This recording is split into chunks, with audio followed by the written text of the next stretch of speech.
You are now tuned into Flippin the Birds, a Philly Sports Network podcast.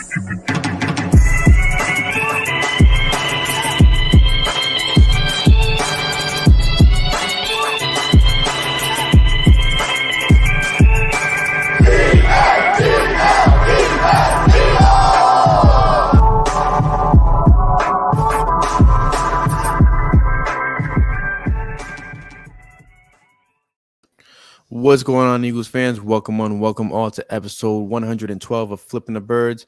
I'm Brian Cameron. He's Morgan Burkett, and we are joined today by David Harrison, co-host of Locked On Pod's Washington Football Team podcast. How you feeling, man? It's kind of long. Yeah, it is. It's a mouthful for sure. I appreciate you guys having me on. No, man. Thank you for coming on. We greatly appreciate it, especially with the time we are in, the current events that are going on amongst the NFL and actually all sports in general right now. So yeah, I mean, we're gonna break down the Eagles' upcoming matchup against the Washington Football Team, the possibilities of it even getting rescheduled and everything that sorts because of the COVID-19 stuff going on right now. Isn't there a way they still call it COVID-19, even though it's kind of like it's aged throughout the past 3 years? I feel like we're at like COVID-23 or something like this. It's like a software update. I mean, it should be COVID-22 at this point. COVID 19.3 or something. Yeah, something of that sorts. But yeah, we hope everybody out there is staying safe with everything going on. Hope you guys are, healthy and well. But yeah, let's talk Birds and let's talk Washington Football Team. First and foremost, David, again, welcome to the show. How you feeling today? I'm doing good. It's a busy time of the season. I cover 2 football teams. I also cover the Buccaneers for the Locked On Podcast Network and for writing and all that stuff. So if you're busy, you're blessed. That's the way I look at it. And Washington Football Team definitely blessing us these days. You guys have had a long season. I mean, from the off season till now. I mean, with the investigations, with the emails, with scandals. Good Lord, it's a lot going on in Washington. Literally a lot going on in Washington right now. Yeah, I mean, It doesn't matter which part of the organization you're looking at. There's something to talk about, even from the external marketing, branding and logos and all that stuff. And then you have the way they handled the Sean Taylor jersey retirement and the upcoming memorial release, for next season and the stadium status. And I joined Locked On Washington Football Team in February. Started talking with Chris about joining the show last December towards the end of the regular season. And it has been nonstop, which is good for a year-round show. I mean, we record all year round. We don't take a break. So I guess it's good to have something to talk about. But sometimes you'd almost rather have a boring day in this business. Yeah. Yeah, I mean, you could pick up the Raiders if you're looking for more excitement, I guess. But you're pretty much at the peak right now. I mean, that's interesting about the covering the Bucs as well as the football team. I'd like to talk to you about that later, but I know we're going to talk about the matchup coming up this weekend and just what really stands out to you. Obviously, COVID pending, this matchup is happening on Sunday. Kind of a story of a different Washington team than we saw at first, really stepping up. Obviously, they'll be without some of their players, but I was wondering what's kind of been the story of the new Washington Football Team, and how do you feel about them making this late playoff push? Obviously, if they get all their players back. Yeah, I think I'd feel good about what the Washington Football Team has as far as like a nucleus for their team moving forward goes. How it's going to turn out in 2021 is still obviously to be told, and this weekend is going to have a big part of that. I mean, if you drop to 8 losses in the NFC, you're probably out of the playoff race, even if you're not mathematically out of it.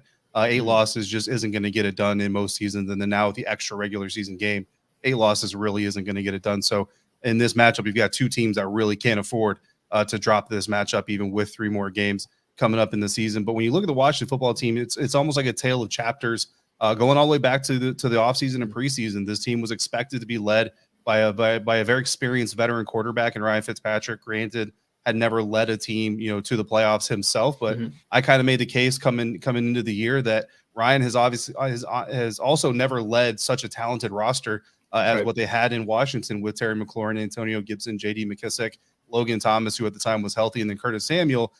At the time, we kind of had an inkling would probably miss the first week or 2 of the NFL season, never realized that he was only going to play maybe 5 or 6 games in the season, depending on what happens with this hamstring injury that he's dealing with now. And that's kind of where the story really turned over onto its head. For one, the Washington football team defense didn't really come out firing on all the cylinders that we expected it to. Ryan Fitzpatrick is lost for the season before the end of the very first quarter of the year.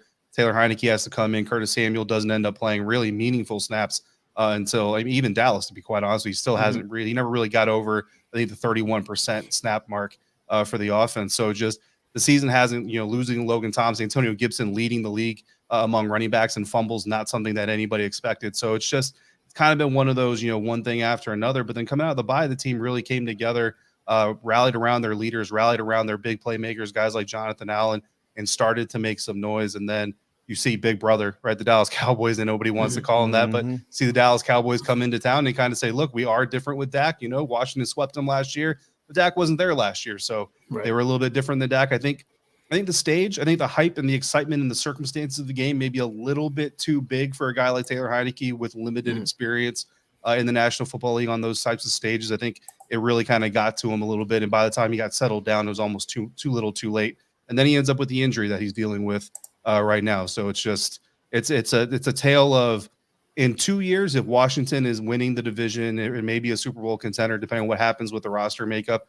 I think you'll be able to look back at this season and say that they learned a lot of lessons and really developed a lot of calluses through the hard work they're putting in the season. But man, living in it right now, it ain't easy.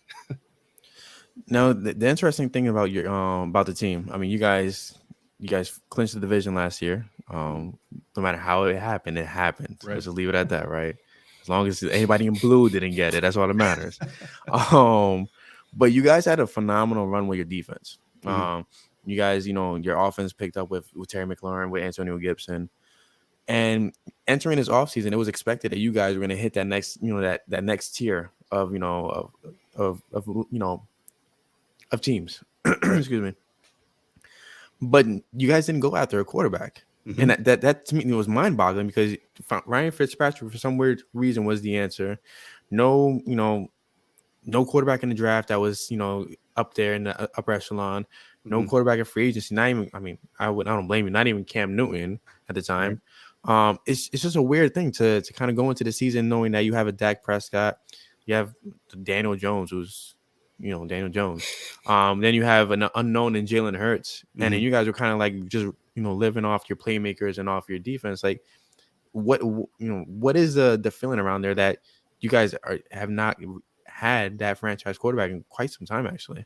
Yeah, it's been a long time since Washington's really had a quarterback they could kind of cling to, and the fan base has had a quarterback they could really latch onto as the leader of the franchise. And that is something that the fan base certainly is looking for. And a guy like Taylor Heineke, sometimes almost kind of forcing the love for a guy like Taylor. He's definitely had his good moments, but he's also shown a lot of the reasons why he's a 29-year-old backup in the National Football League.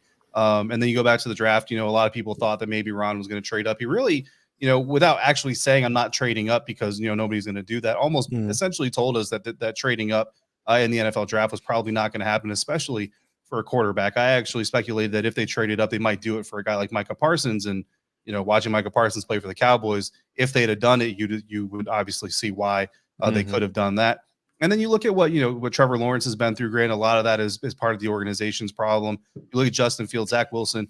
None of those guys are the caliber of quarterback in their rookie year, which you don't necessarily expect them to be all the time, that could take a team like this one and really put it on their back. So Ron Rivera said he learned a lot from his situation with Cam Newton, and that's not necessarily a negative. I think really what it talks about is just how long it takes to get a young quarterback into the NFL lifestyle and fully into the mindset of an NFL quarterback. Young guys like to take a lot of risks and a lot of chances, and not just because they are that quote unquote gunslinger type, just because they're young. And that's kind of the game. You look at college football, you have 3 touchdowns scored in 3 minutes, and it's not even that big of a deal really for most weeks. That's the kind of quarterback you're kind of getting in today's day and age. So I think he wanted that more stable presence in the locker room and on the team. They did go after Matt Stafford. How much they really went out, obviously it wasn't enough, right? But how hard they actually went after a deal with the Lions for Matthew Stafford is something we don't know right now. But they did try to look at him. There was some conversation that maybe if Derek Carr was available from Las Vegas, that maybe they would have gone in for that. By now, I think we would have heard if those conversations were being had. And so far, we haven't heard anything like that. Aaron Rodgers, that situation, everybody's talking about that. Of course, Deshaun Watson, if he got cleared. And as we get towards the end of the season, those names are still coming up. Aaron Rodgers, Russell Wilson, Deshaun Watson, those names are all still coming up. And then Tua Tagovailoa is a guy, he's still young, but at least a little bit more experience than a fresh out of college rookie. was also a guy that was talked about during, nearing the trade deadline. I still think Washington. I don't think Ron Rivera is going to budge off of the rookie seat just yet. I don't expect to see him push all of his chips into the middle of the table and trade up for a rookie quarterback in 2022. I still think you're looking, maybe they get in the Russell Wilson business. Maybe if Aaron Rodgers still wants out of Green Bay, they get into that conversation. Deshaun Watson, I don't think is going to happen, but I still think Ron wants to go with a veteran leader for his team. We'll just have to see who's available. Well, it's interesting you mentioned next year's draft, because this is one that obviously it's quite important for the Eagles. And I know that we've had people come on the show as well to talk about what the Eagles should do. And I think that Washington's kind of set a precedent for drafting defense and building to the defense. And, me and Bryan have talked about this as well. Not really a quarterback in next year's class that pops out. Maybe if one falls, you grab him and hope he can develop. But I was wondering, what's your opinion on maybe the changing tides of building a team through the defense, through the draft? I mean, it's a technique that hasn't been really seen in a long time, and Washington's kind of pioneering it back into relevance. And do you think it's worked out for Washington? Obviously, they made that run last year, but do you see this continuing? Do you think they go defense again? Or do you think that this is finally the year they go quarterback? I think they're really looking to build a team around which a quarterback will come in and operate. And I kind of look at it as like building a NASCAR, right? You don't start with the driver, you start with the vehicle, and you go into all the vehicle analogies you want to. But I actually go way back to when the Atlanta Falcons drafted Matt Ryan. And if you remember that Falcons squad, it was actually a very strong team that they were inserting Matt Ryan into. And they had some early success with a young quarterback because they already had a strong team around him. Now, the idea was, as he got stronger and he got towards kind of his second contract and all that stuff in the league, they would be able to pay him. Now he would be in position to carry the team a little bit better. So maybe they would lose a little bit of talent at the skill positions because of money, but they would have some success in the initial terms and then they would have more success moving forward. And it actually kind of worked to a certain extent. Some roster decisions, some coaching decisions really kind of torpedoed what the Atlanta Falcons had building. But I think what it kind of shows, and that's what Ron is talking about when he talks about his experiences with Cam Newton, because when you go out there and you draft a rookie quarterback, and the Eagles kind of went through this with Carson Wentz, and fortunately we were able to get a Super Bowl out of it, Jared Goff with the Los Angeles Rams, you really kind of put yourself on a clock. And you kind of force your window open for the next 3 to 5 years, because if you don't make it happen in that next 3 to 5 years, you're either going to start from scratch because every quarterback is so unique, and especially if you go from a guy like Carson Wentz to say like a Jared Goff type, or more of a pocket passer type from a mobile quarterback, that's such a different type of football that you're going to ask your team to play. You're really starting over from square one. So if you don't have a solid team with some veteran leaders on it to insert a young quarterback, you're really kind of putting yourself in a corner and kind of pigeonholing yourself. And I think that's what Ron was talking about with Cam. Whereas if you build the rest of the team, you build the defense, and you might have to pay a Jonathan Allen his second contract before you really get things going. But you'd rather pay one of the best defensive linemen in the NFL a second contract than a quarterback a second contract, because you can still put all those things together. Get a Terry McLaurin, Curtis Samuel if he gets healthy again, Logan Thomas. You add another wide receiver in there. Get Antonio Gibson to fix those fumble issues. And honestly, you got one of the better offensive rosters on paper. It's just a matter of getting them on the field at the same time. And then if you can bring in a rookie in there and just say, look, just give the ball to the playmakers, let the defense carry the day, then you can have some early success. And as that quarterback develops, really year 4, year 5, that's when you strike. So speaking about getting them on the field at the same time, we have a matchup this Sunday where times are wild. It feels like the 70s out here right now. Like, things are getting crazy, out of control, completely out of control. You guys have, and correct me if I'm wrong, about 18 players on the COVID-19. 21 now. 21 players on the COVID-19 list. Now, the new NFL rule is that they will have a team forfeit before they reschedule, because they really don't want to reschedule. I guess it doesn't make sense to them. To me, like I told you, I booked my Spider-Man tickets for Sunday, so I could watch the movie instead of the game, because I feel like this game has so much meaning to it. Last week, we spoke about this last week with a couple of guests on the podcast, and we said, like, you guys are steamrolling, like, you guys are still a team to fear, because your defense is legit, your running back's legit, your playmakers can make a move at any point. But now it's kind of like, it kind of sucks, in my opinion. Like, you're watching football that isn't that meaningful football that's not going to mean a thing come, January, what the case may be, because we didn't beat the team that we expected to face. Mm-hmm. So me as a fan, I'm let down. Yeah. But you, by the way, are you a Washington football fan or are you a Bucks fan? I'm not really a fan. Like, so I always tell people I'm a football fan before I'm a Okay. fan of any team. Now, as a person that covers teams, the Buccaneers and obviously and now Washington as well. I want to cover good football, right? I'd rather talk about winning football than talk about losing football. So in that aspect, I obviously want Washington and Tampa to win 100% of the time. But I really grew up, especially my younger years in Germany. My father was in the Army for 23 years. So my favorite football team, honestly, is actually the Frankfurt Galaxy of the World League. Like that's my favorite football team. Oh yeah. They're not around for me. Madden. Well, they actually are around, but they're not around in major form for me to actually root for them. Yeah. So I guess that's the best way I can answer that question. I'm a Frankfurt Galaxy fan, but I cover the Bucks and Washington, so I want them both to win. Well, so as a fan, as a fan of the sport, like how big of a letdown is this? Where you have, especially for the Eagles, like you have the next 4 games is division, games. They're huge for us. Yeah. But for you guys were on a roll. You guys were kind of catching that thunder again. So how much of a letdown is it for this fan base to be seeing their playoff hopes literally being ripped away from them? Yeah, on a couple of levels. From a football purist standpoint, even if you're a Philadelphia Eagles fan, if you're a football purist, you want to see your team beat the best version of the other team. And you're playing the Jacksonville Jaguars. Like the best version of their team is James Robinson, Trevor Lawrence, and all those guys. Maybe even Travis Etienne if he doesn't get hurt. Minus Urban Meyer. Exactly. Yeah, definitely minus. Hey, listen, you see these helmets right here. Oh, minus he's a great guy. Big time. He's a great guy. His daughter said it. He's a great guy. Well, my kids will say that about me too. But even if the Jaguars' best version of themselves isn't all that good, you still want the best version of themselves, right? So you go back to my Buccaneers coverage during the Super Bowl last year. The build-up and everything was great. It was huge. Patrick Mahomes versus Tom Brady, the baby goat versus the goat, and all that stuff. It was a boring game. Like by halftime, and I'm texting my co-hosts and the other writers at the website that I work for. Tell them, like, man, this is a boring game. I was bored during the Super Bowl because that's not the kind of football I enjoy watching. I'm happy for the Buccaneers, and I know a lot of the guys that are on the field. I've talked to a lot of the coaches, interacted with them on a personal level, and also one of my favorite clips is Chris Godwin and his now wife, at the time girlfriend, fiance Mariah, meeting on the Super Bowl surface and hugging and embracing. I know both of them. I was at the launch of Team Godwin, Chris Godwin's organization. Cool. They're all great people. They're the ones that you really enjoy talking to and being around. So you're happy for the individual.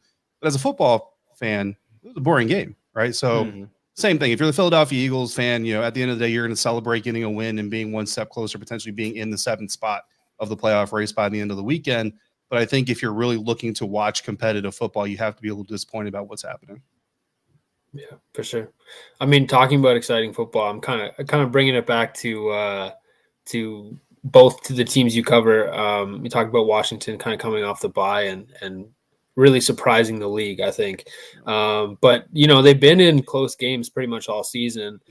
Like a few poor ones, but really been close all season. And then kind of put the league on notice with the win over the Bucks. What changed? What was the major difference on both sides? Like, what did you see out of the Bucks that changed? Tom Brady throwing some uncharacteristic interceptions. Was that Washington's defense really coming to play? They had that extra week. And what precedents did that set kind of going forward? Assuming that this team can come back and be healthy, what does it mean for their playoff chances? Yeah. So for the Washington side of that conversation, it wasn't so much a change in what we saw, in potential in the team. I even went back to before the bye week and the losses to the Broncos, the Chiefs, even in the Packers. If you go back and really watch those 3 games, those are 3 games that the Washington football team could have come away with wins if they executed as well as we know that they can potentially. Now, coming out of the bye, you saw Scott Turner, the Washington football team offensive coordinator, really kind of turn and make a much more dedicated effort to get the running game going. And I think that helped a lot, in games where Taylor Heineke throws the ball less than 35 times as a starter this year. They only have 2 losses. One of those losses actually came last week against the Dallas Cowboys. So before last week, if Taylor Heineke throws the ball fewer than 35 times, the Washington football team has been winning. Part of that is because they got some early leads and they were able to grind the clock out, rely on their defense, rely on their running game. And that was the concern coming into that game against Cowboys is this is an offense that knows how to produce. They put some points up early in the game, and Washington can't keep up. You're going to have to put the ball in the hands of Taylor Heineke, which is exactly what the Dallas Cowboys offense wanted. Which is exactly what ended up happening, and you saw the result. And I think that's going to be the strategy for every team facing Washington. Keep them off the board early, get some points on the board early. Obviously, every team comes and says we want to outscore our opponent. I'm not breaking any Matt Millen grounds of TV broadcasting here. That's the easy way to say to win the game. But against certain teams, it's more important to score early than against others. And the Washington football team is one of those teams that you need to score early against. For the Tampa Bay Buccaneers, really, it's just a matter of punch and counterpunch. And the NFL is smart. They're all copycats. Dallas Cowboys had a very good strategy going against the Buccaneers in week 1, almost pulled off an upset. The New England Patriots used a very similar type of strategy against them, almost pulled off an upset. So you see team after team really kind of roll out the same type of strategy, which is don't let Tom Brady and the weapons hit you deep for explosive chunk plays, make them grind it out, wait for the mistake, because nobody is perfect, even Tom Brady. And then you have to capitalize on the mistake. When you can't capitalize, that's when Tom Brady comes back to beat you, because you get 4 chances a game is how I like to put it. If you don't get at least 2 of those 4 chances to go your way, you're going to lose. That's a great point. So usually we have kind of like we usually ask the opposing team's writer or to speak about what they feel like the outcome will be for the the upcoming matchup. Me personally, like, I feel like this still, we almost lost to the Jets had a little momentum against us in the beginning of the game. The So Giants too. We can't really say. I don't really trust the Eagles at all, to be honest. Yeah. But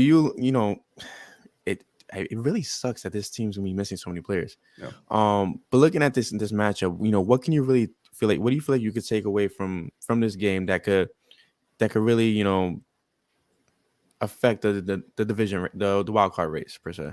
Yeah, I mean, I think that Coach Sirianni, he's been talking to the media about staying focused and not letting all this other stuff distract him. I think that's the right message to send. And I think if you're the Philadelphia Eagles, no matter who, whether it's Jalen, whether it's Gardner on the field, no matter who it is, I think what you have to do is focus on yourself. Don't worry about what's going on the other side of the field, and don't let that impact the way that you approach the game. Come at it with a playoff atmosphere, playoff mentality. And as long as they do that, they should be okay. Because with the Washington football team, the biggest loss, honestly, in this whole ordeal is Jonathan Allen, because he's really been the stabilizing factor for that defense. Even when Chase Young and Montez Sweat were both healthy, Jonathan Allen was the reason that any success really was happening. With Chase and with Montez both before they went out with their injuries, and then Montez with COVID, there was a lot of conversation about them kind of freelancing and playing off script and not really playing within the defense, and what Jack Del Rio, the Washington football team defensive coordinator, was asking them to do. When you see guys like Casey Toohill and James Smith-Williams and Shaka Toney, the rookie out of Penn State, come onto the field, you see young guys who are hungry, but they're also doing their job. So if my job is to seal the edge over here, or to kick the run back inside to my big defense tackles, that's what I'm going to do. Whereas Chase Young and Montez Sweat, maybe their job was to seal the edge and keep the run from bouncing outside, but they wanted to go make the play. So they were giving up the edge to try to make that play. And then you had guys running outside. That's the difference between playmakers and stars trying to be the star, and guys who are just out there to do their job. So even as they're losing some of these starters, again, outside of Jonathan Allen, really, as long as you keep that mentality of guys who are coming to the blue-collar mentality that the Eagles fans and Eagles are very familiar with, go out there, just do what is being asked of you. Don't try to be the hero. Ron Rivera has a saying that the play doesn't care who makes it. The pick six doesn't care who it is, whether it's Darius Slay or the undrafted rookie who got one snap today that's taking that ball back to the end zone, as long as the play gets made. So all the guys on the field on Sunday are going to be NFL players. They may not be the biggest names. They may not be wearing captains, patches on their chest. They may not be Pro Bowlers, but they're NFL talents. And I've always said it takes a lot of athletic ability to suck in the National Football League. So don't underestimate the athleticism of some of these guys. I think as long as the Eagles don't underestimate their opponent, they'll probably be okay. Right. But if they let some of this chatter, if they look at the list and say, man, 21 guys, and I think it's 12 starters now, up to 12 starters, 6 of them on the defense side of the ball, this thing should be cake. They might get surprised. Mm-hmm. I mean, it's a division game, right? At the end of the day, they're never easy. I mean, here, Brian, bold move, by the way, to book Spider-Man tickets for a matinee. I don't think I'd be caught dead. I know you got young children, but $9. Right. I'm not seeing my daughter. My daughter would not sit still for that movie, but might as well, use a date day with my wife. After that, come watch the game. Well, I hope you enjoy it. But it still will be a good football game. I think division matchup. But it's interesting because, even though on paper and maybe just from glancing, it looks like two different teams. You have Jalen Hurts, a team kind of built around him, but in reality, two teams that are pretty much built to do the same thing, right? Mm-hmm. Control the clock, play good defense, run the football. Obviously, the Eagles haven't been able to play good defense very often this year, but they're built to, and they're supposed to do this. And so it's really gonna. To me, it seems like it's really gonna be a game of who can control the clock better. You talked about scoring early. That's actually something that the Eagles have been doing well, and then they've kind of dipped, right? It seems like Sirianni really has a really good first 15 plays. That script they come into the game with, and then isn't really sure what to figure out, or isn't sure what to do next. And adjustments have kind of been an issue, but I think that there's a lot to talk about on the field. But one of the matchups that I'm really looking forward to is the coaching matchup. Ron Rivera, fantastic coach. You talk about where Washington was a couple years ago before he came in, and where they are now, like a huge turnaround. Even just culture has changed. So I was wondering what your opinion on Nick Sirianni is. Obviously you like to cover good football, so you may not have been covering much of the Eagles this year, but yeah, what your opinion on him is? What do you see in terms of the coaching matchup going into Sunday's game, and what do you think will be the big factor on strategy and going into this game as well? You talked about not taking any opponents lightly, but on the field, the chess match. What do you think will be going into that? Yeah, it's interesting because I think really both coaches are kind of in the same atmosphere as far as where their teams are. Considering they have matching records, it's actually kind of poetic justice in that essence. I think you have, obviously you have two very inexperienced quarterbacks. One is younger than the other. Taylor Heineke, nearly 30 years old at this stage in his life, but very inexperienced in the NFL game. And when you talk about lack of adjustments, that's something the watch football team fan base, if they hear you say that, they're gonna toast to you and say, yeah, cheers, brother. We know what you're talking about, because that's kind of indicative of not knowing how much your quarterback, or knowing that your quarterback can't handle a whole lot of different things being thrown at them at one time. So you want a young quarterback like a Jalen Hurts come in, kind of know the rhythm of the game, know how we're going to kind of attack this opponent. And then even when things bog down a little bit, say, just stick with it, just stick with it, just stick with it. Get comfortable in running the offense the way that we taught you to, versus saying, okay, Jalen, we got to ditch plan A, move to plan B. Now we got to change the mentality. And honestly, I don't like that mentality a little bit, just because I think that it kind of undersells quarterbacks and what they may or may not be able to do. And that's kind of been my frustration with the way that Scott Turner has handled Taylor Heineke. And I think that Jalen Hurts could be potentially put in the same category. Now, Jalen, you're looking at a quarterback that's, in his first couple of years in the season, you have a little bit more time to develop him and find out if he's going to be the next leader of your franchise for a long amount of time. With Taylor Heineke, you really don't have that. And if he gets the best out of his career, he's got another 10 years left, maybe. So you really kind of need to figure out if you're going all in on this guy. But I think that's really kind of where both these coaching staffs are, is they come in with a plan. They want to see it kind of work. If it doesn't work, let's fine tune the things within the plan instead of changing the plan to make it easier for our quarterback to digest. I think that's why you see a little bit of that. I think the closer you get to the playoff push, like if you see Philly go into week 17 or so, really in the playoff hunt, and we need to win, you might see that go out the book out the window a little bit. And actually, at the right time, it could really give you an advantage. So I know we have you for probably like a minute or two left. So really quick, your predictions for Sunday's game. Yeah, I got 24-21 Philly. I mean, it's just too many injuries and too many COVID-19 related. I mean, Terry McLaurin is still in concussion protocol. J.D. McKissick is still in concussion protocol. So you may end up out there with DeAndre Carter, who has had a great season, relatively speaking, and I love the guy, but he's not a number one receiver. And then you have Adam Humphries and De'Ami Brown as your number two and your number three guys. There's just not a whole lot. I love De'Ami Brown, by the way. I do too. About 5 years from now, I think he'll be great. But right now, he's not ready to carry the number two or number three wide receiver mantle, unfortunately. And I just think there's too much for Washington to overcome. I don't believe that Coach Sirianni has the Eagles looking past this opponent. I don't feel like this is a potential trap game type of situation for the Eagles. I think they're going to come out looking to perform in a playoff atmosphere, even if the quote unquote playoff roster isn't necessarily on the field. But it is a division game, and Coach Rivera, he's the best team that Washington could possibly have in the situation, with the scandals, with the logo change, the team name change, and even with everything that's going on with the team right now, because he is that stabilizing force as a head coach. So never count out his teams. They play for him, they support him, they love him, and he knows how to deal with them, and he knows how to get them ready emotionally to play a football game. So don't sell him out, but I think 24-21, my co-host Chris Russell, the Rooster in the DMV as we call him, he thinks that Washington's actually going to have the lead probably going into the last 2 minutes of the game, but then Jalen Hurts is going to lead a comeback touchdown drive to win the game late for the Eagles as well. Or Gardner Minshew. Who knows? Or Gardner Minshew. Absolutely. Feels like it might be more Gardner than it is. I'm a fan of both guys. So whoever's on the field, I'll enjoy watching them for a full 60. So. Well, Dave, we enjoyed having you on. Yeah, it's been a pleasure. Thank you. Yeah, I thank you for coming on, and we hope that well, I can't say we hope that your team wins, but because you got two right now, you're talking about. But we do hope that you enjoy Spider-Man. We do hope that they don't reschedule for Monday night. All right, man. Absolutely appreciate you guys. Thank you, man. Thanks Have a for good coming one. on. You too. All right, so that was David Harrison of the Locked On Networks podcast. And yeah, so right there we have it. He said 24-21 Philly. I'm see if it's the Gardner Minshew show, and I'm not saying there's a quarterback controversy. We talked about that. Throw out the window. Right. The fact of the matter is Jalen Hurts has a high ankle sprain. The recovery of that high ankle sprain is 2 to 4 weeks. If this kid is a guy that you're going into next season with, you do not risk injury and you do not put him on that field Sunday. I don't care what's on the line. You don't put him on the field on Sunday. You don't allow him to re-aggravate this injury, because look what happened to Miles against the New York Jets. That ankle became an issue again. You let him recover. Let him get prepared for the Giants. Call it a day. Gardner is an efficient and very competent quarterback. He could get the job done. Let's focus on that. But I agree. I do believe that the Eagles may struggle. The Eagles have not won coming off a bye in I think 3 or 4 years.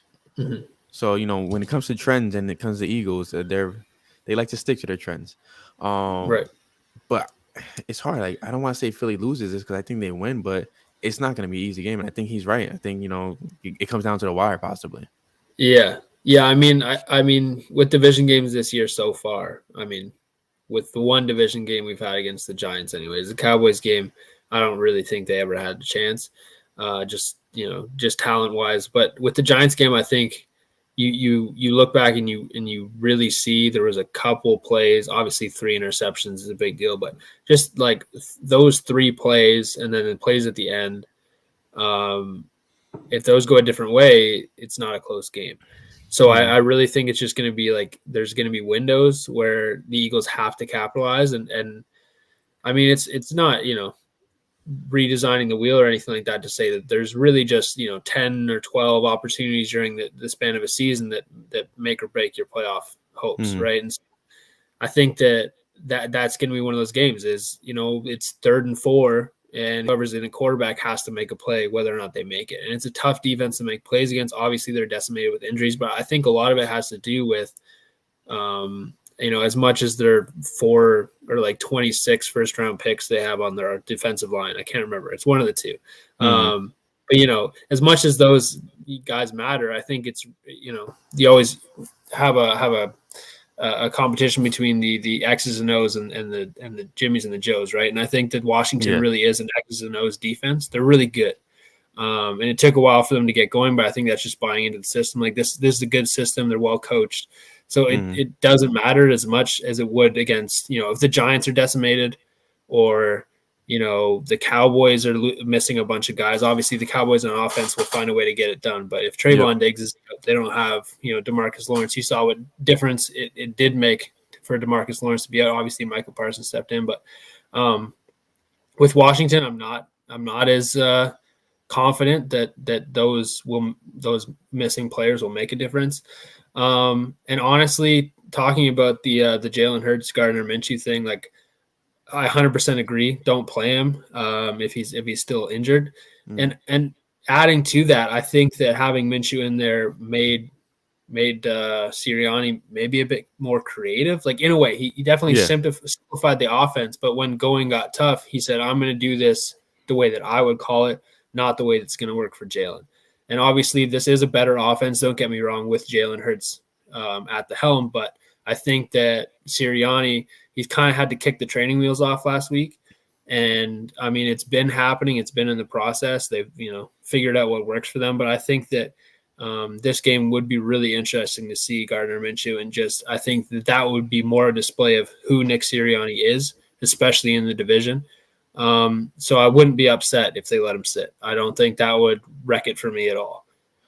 Isn't it interesting that when Doug Peterson was the head coach,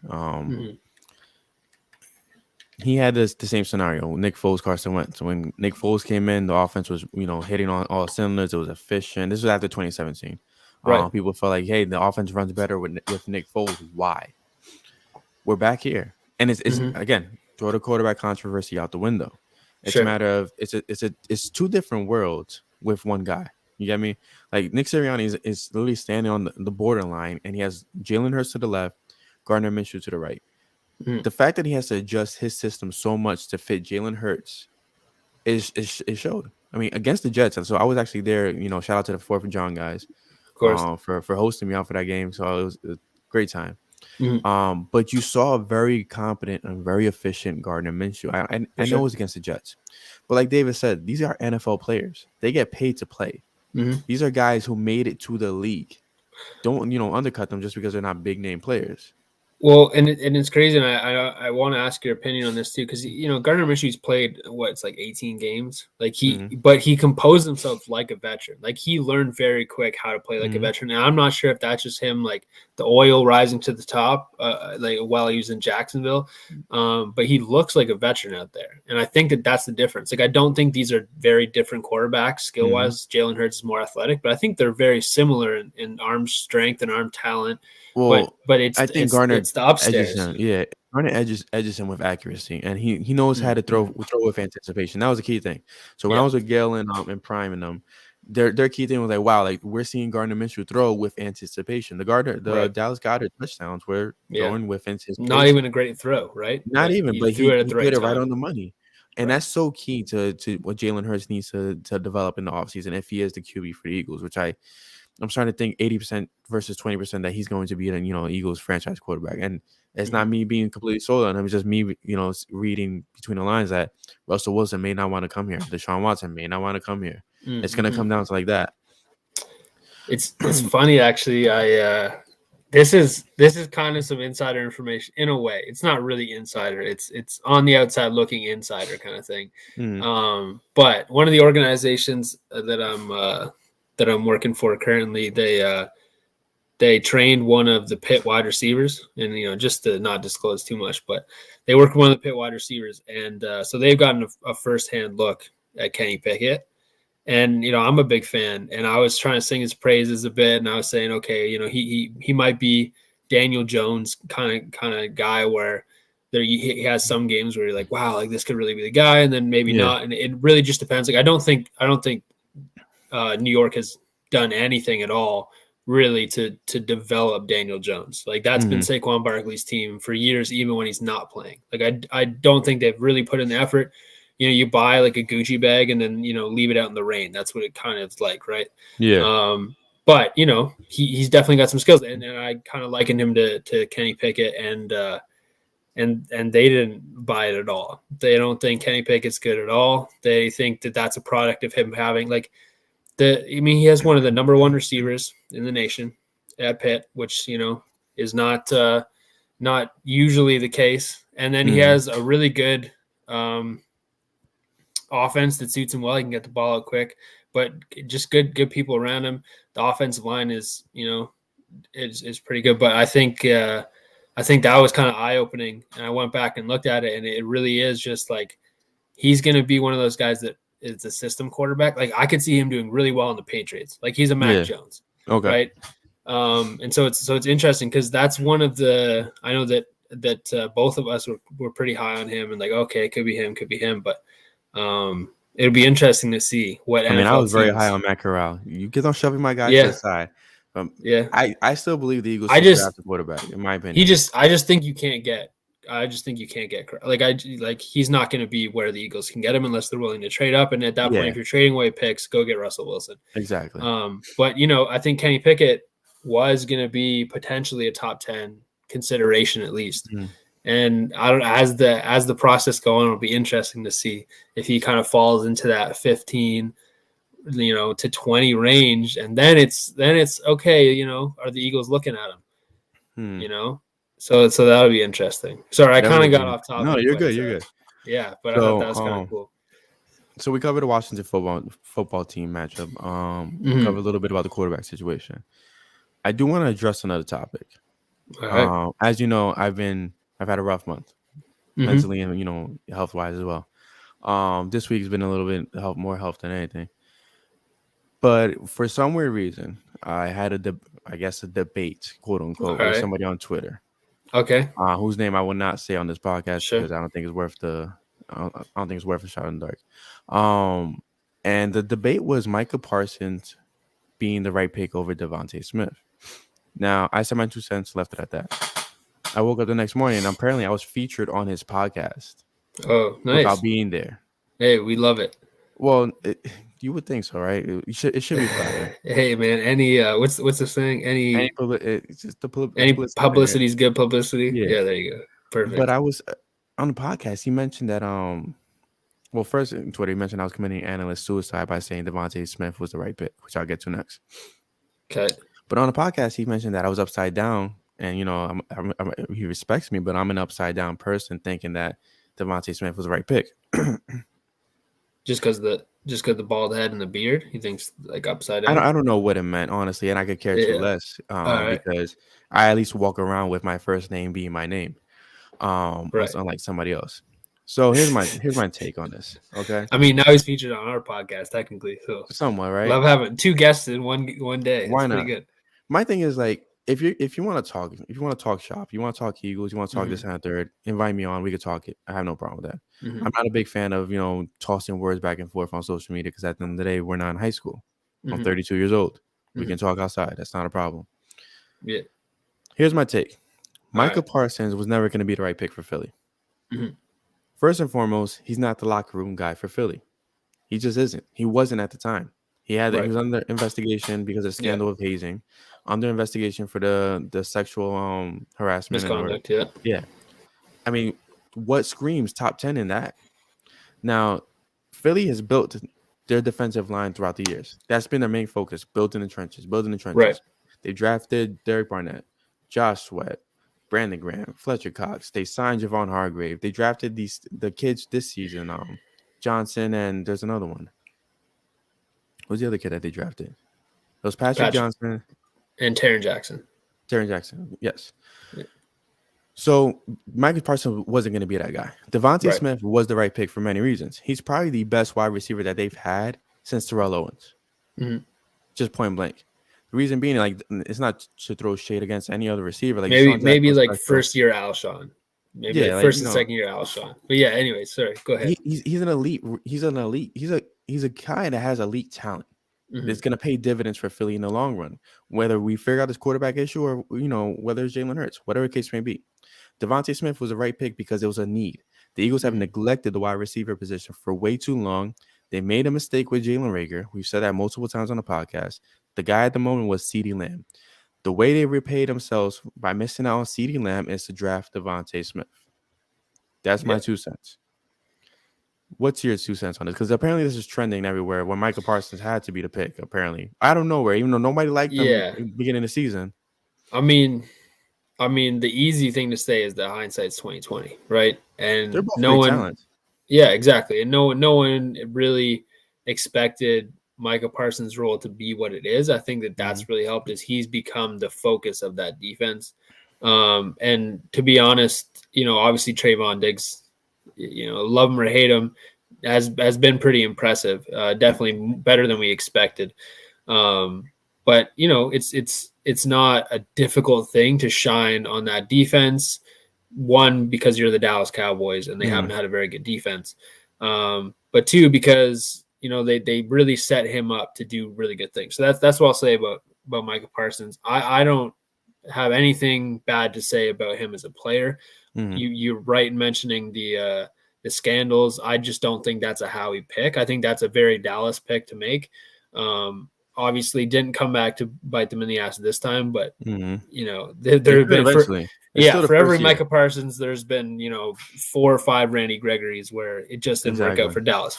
So I don't think that's an Eagles pick. But with Devontae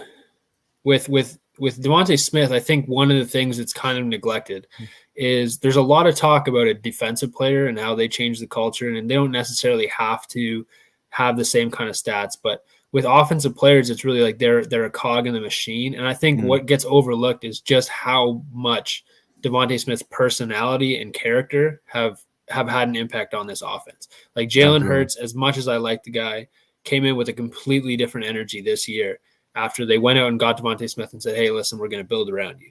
Now, if they went Micah Parsons there and they went defense, like, what's the message to Jalen Hurts? I think the message is then it's like, okay, well, make do with what you have. Like, imagine how abysmal this offense would be. Yeah, imagine how abysmal this offense would be if they didn't have Devontae Smith. Like, I understand he's not putting up, 1,500 yards the way that Justin Jefferson or whatever it was, setting rookie records or anything like that. But he's really changed the culture. He's given you another option, so at least Dallas Goedert can do some things. And then another thing. I mean, it takes 2 to tango on offense. Absolutely. For wide receiver, for tight end, for running back, it takes 2 to tango. Your quarterback has to be in sync with you. Your quarterback has to have the arm talent to keep up with you. Yeah. On defense, you're in your own place. You're in your own world at defensive end. At linebacker, you're in your own place, own world. And I mean, I think you kind of mentioned this as well. As it's not really Devontae Smith's fault that his numbers. If he was on Minnesota, if he was on one of these teams that the Dallas offense where they like to throw the ball all the time, like if he was on one of these teams that got one of these first round pick receivers, they were like scratching their head going, "Why didn't we get those players?" Exactly. I think you would have seen the numbers, and so it's not really an indictment of him that his numbers aren't there. But I mean, the final kind of who's the better pick? If it's I don't think it's the question is who's the better pick. And what's the right pick?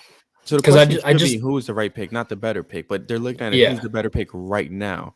And well, again, it's like who's going to be the pick if Howie is a completely different person? Like it's never going to be a first round linebacker in the top, in the top picks. Like that's the thing is like it's easy to say, okay, that should have been the pick. But like similar to like, back in talking about Carson Wentz, like I really wanted Ezekiel Elliott. Mm-hmm. It was never going to be the pick. Is Zeke the right pick? And you know what I mean? It's hard to say, right? Zeke's still on the team that drafted him, having led the league in rushing a couple times, and Carson Wentz on a completely new team, looking pretty good, but not looking like a number 2 overall pick. Mm-hmm. So was Zeke the right pick? Maybe, but I don't know if that puts you. I don't know if you ever win a Super Bowl with Zeke. I don't know. Like it's really hard to say. So I think that it makes sense for both teams, and it's kind of maybe rare that you see it be the right pick for both teams. But I think it was. Yeah, I'm just not a fan of people talking about me on their podcast without. Yeah, I mean that's fair. Like, this is why I didn't get Twitter till like this year, and only because I was told I had to. I've tried to keep my distance away from Eagles Twitter a little bit this week, just because, like I said, I've been focusing on my mental health and my personal health. Mm-hmm. And also spending more time with my family, living in the world that of course that's the way to live, man. Yes. Sure. So again, to be mentioned on somebody's podcast that I don't talk to you on a regular. 2, we didn't have a debate. We had a matter of opinions, and you took that as your opinion was almighty over anybody else's opinion, which is why I ended the conversation. Mm-hmm. So, well, hey, this is an open invite, man. If you'd like to have us on the podcast to talk about, I'm not sure what you're talking about, but we'd love to come on your podcast and talk about it. I'm more of a face-to-face. We'd be happy to be guests. Yeah, come on, man. Don't. Well, I'll be a guest on your behalf. Yeah, don't mention me on your podcast, bro. But yeah, so to answer Ismail Rodriguez's question, is Hurts playing this Sunday? We just went over. So Hurts has a high ankle sprain. We are not, and I think I can speak for us. We're not fans of him playing Sunday, just because we don't want him to re-aggravate his injury and to cause further damage for the rest of the season. If we were talking about playoffs, you got to have your best, one of your best players on offense, top-notch health. And ideally, you don't want Hurts playing this Sunday against a team that's missing so many players like the Washington football team. Do you think that plays a factor? Like, do you think that you'd think of it differently if Washington didn't have that long list of COVID, sit-outs? Just because you don't play them either way. No, I wouldn't play him either way. Just because you saw before the bye, Gardner Minshew played. To me, it was a great performance. I saw Carson Wentz in person, and seeing Carson Wentz play in person was phenomenal. Gardner Minshew, he's a very well-oiled quarterback. Like, he knew what he was doing out there, and it was great to see that. If I'm Nick Sirianni, I'm talking to Jalen, like, listen, I need you to be ready for the playoffs if we can make it. Right now, our best option is Gardner because you're not 100%. You're not. Your best part of your game is when you run. Imagine same thing Miles happened. Imagine you're running to the edge, to the sideline, somebody clips you on your leg. What's going to happen next? Yeah. You're RG3 all over again. Yeah. And for him, it really matters. Ankle's a big one for a mobile quarterback. Yeah. Like my memory of Gardner Minshew is, I didn't watch a whole bunch of Jacksonville games because who would? But for fantasy, he's one of those guys you pick up off the waivers when you don't have a quarterback, and just one of those guys where you have like three games, you're like, oh, okay, maybe this guy's good, and then have one of those games where it's 4 interceptions. So I think that the thing for Gardner is that going to be one of like if it's not that game where he throws 4 picks, I don't have an issue. But I think that it's like one of those things where it's like, looking back, if it is one of those games, there's going to be so many questions as like why Jalen Hurts didn't play. And I don't want that. It's almost Christmas. Like I just want to, ease into Christmas season and not have that controversy. So I really hope if they do go with Gardner Minshew that it's a decent game. And that it's not like on his shoulders to win. I think you put on the shoulders of the running backs and the playmakers. Yeah, run the football. You got to get they don't have Jonathan Allen around. Yeah, you got to get Devontae Smith involved. If Miles is healthy, you get Miles involved heavily. You rely on your playmakers like they did against the Jets. You rely on Dallas Goedert. Whatever you can pull off. They don't have Quez, which is being very interesting, which we haven't covered yet. No Quez this Sunday, which means possible heavy dose of Jalen J-Jaw time, baby. Shout out to my Spanish fans. This is one of those things. I remember when he first got drafted. I noticed that if I wrote articles about J-Jaw, that like I got so many views from Spanish people, Hispanic people. So I kept writing about it, and like there's something about me still that really likes his intangibles and his tangible. Like obviously there's some things he's got to be better at, but like. As a coach, those are the guys you love. Like he'll do whatever you want to, and I think that's been the difference between him and Rager. But if you're a young coach and you want to prove to your team how you want to win, then like you give the playing time to J-Jaw because he's done what you want him to. And wouldn't it be just like a chef's kiss to watch him be the Greg Ward of this season and come out and score 2 touchdowns? Against a division rival to keep us in the playoff race. I was going to say that why don't he just have Greg Ward fill in the role for Quez Watkins? But if you want J-Jaw, we could definitely do J-Jaw. I mean, I was rooting for your boy. Switch sides with to another boy. Yeah, I mean, I still think you'll see Greg Ward, but I think I'm a little upset because even when he was in there, they didn't really look at him. So there's only so much the man can do. He's running routes, he's getting open. Maybe he's one of those, Minshew favorites, but we didn't see that against the Jets so much. So we'll see. Well, hopefully we see something progressively different this Sunday. Yeah. I really want to see them to target Devontae Smith because with 4 games out, he's at 700 yards, a couple 100-yard games, could put him over the 1,000 mark for, which is pretty big for an Eagles wide receiver. Silence the doubters a bit, eh? Oh, yeah. Yeah. So big game this Sunday. We're back here on Tuesday. Do you guys celebrate Christmas in Canada? Yeah, is that a thing out there? Like regular 25th? Yeah. I mean, not if you're Jewish or you're Muslim, but of course, yeah. I didn't listen. I don't know the rules of the border. Okay. Yeah. I'll be out east. Actually, I'm going to see my family on the 26th, so that'll be that'll be fun. COVID pending, man. Who knows? Stuff's getting crazy right now. It's been a little wild out there. I'm not gonna lie. But we'll be back Tuesday night for sure. How are we looking? Yeah, for sure. So do apologize for missing this Tuesday, guys. Again, I was under the weather, and I didn't mention that Morgan was under lockdown, so he couldn't leave Toronto. But yeah, we'll be back Tuesday night. Talk Eagles and Giants. We didn't do predictions. You want to end up predictions? It's Eagles and Giants next week, right? So maybe we could get the. No, it was NY Giants rush. No, right? It's Cowboys. No, wait. No, that's the last game of the season. Yeah. My bad. It's so it's Washington Giants. I was looking at the Washington schedule. So it's Washington Giants, Washington Cowboys. Okay, so let's see if we can reach out to the boys at NY Giants Rush and bring them back. That'd be dope. But predictions. I'm going 32-18 Eagles. All right. Confident. If Gardner Minshew plays. If Jalen Hurts plays, I think they could touch that same scoring. But again, I I don't play Jalen. I really don't. I don't want to risk it. You don't want him going to the playoffs. If you guys can make it to the playoffs, you don't want him going to the playoffs hobbled up or banged up, whatever case may be. You want him to be good. You want to, both his feet to work because he could be a game changer in the playoffs. You sit Jalen, go Gardner, 32-18 Philly. I mean, obviously the long COVID list plays a factor. I was to be honest, I was kind of worried because Eagles haven't been fantastic at the length this year. In terms of a score, like I think it's going to be. First of all, I don't think this defense is going to grow teeth overnight. So I feel like Washington's going to continue to score. Yeah.